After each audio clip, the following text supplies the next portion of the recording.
We have seen, apart from a few small wobbles very recently, in confidence indicators within the Eurozone, that there is significant optimism now, again, about the economic future.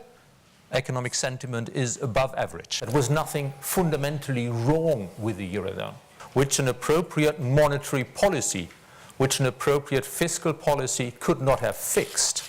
And indeed, after a while, the European Central Bank stepped in to end the panic.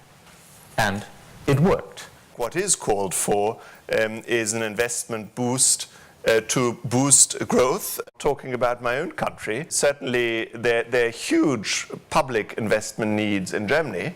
We have, in a sense, a world-class economy, but not everywhere do we have a world-class infrastructure. There's a Juncker plan, we know, supposed to mobilize 300 plus billion euros around a long-term investment plan. It's a start. I think the construction, we'll have to see to what extent it will be fresh money for fresh projects which aren't particularly well designed. Why do we choose Europe? There are three things that an investor would be looking for. They want propositions that will make them competitive, innovative, and close to their markets. Clearly, growth rates are going to be different in Europe and in some parts of the emerging economies, but that doesn't mean that there aren't opportunities for Europe. But we have a choice. We've got a recovery here in the EU and also in the Eurozone now today, and the gap between the EU and Eurozone is narrowing, which proves that the efforts made in the past bear fruit. The Eurozone is today very strong and capable of addressing any kind of situation. Right. We are not pushing austerity. This Commission is truly dedicated to growth and job. We have not made a U-turn if we compare to the Barroso Commission, but obviously the agenda and the times have changed. I must say that this was the most shocking to me when I came to the European Parliament, where we talked about, all the digital solutions that we have in Estonia, and people were all talking about threats. Oh my God, you're going to the health data, it's the most sensitive data. Yes, but it's also the data that helps the people the most. I don't believe you decide innovation in DG Grow or in the European Commission. It's not the Parliament which decides innovation.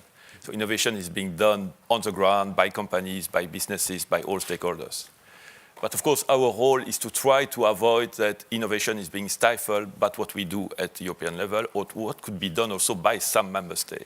When you look at the Services Directive as it is for the moment, let's suppose that all member states have implemented the Services Directive as the most ambitious member state has done it.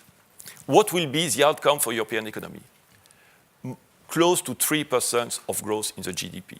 If I looked at the R&D intensity in economies just as China, South Korea and US is twice what is the R&D intensity of Europe, we have to do something there. What we need is that no regulations, no initiatives should be taken by European institutions, by European legislators when they do not assess and when they do not address explicitly the impact on innovation. And Europe could be, if it just acted as one, could be such an important pull for technology. A culture of modesty, you can drive that too far. A big, bold ambition sometimes helps, some like a moonshot mentality that rallies people behind a common cause. There's no reason to assume that there's anything Europe could not do.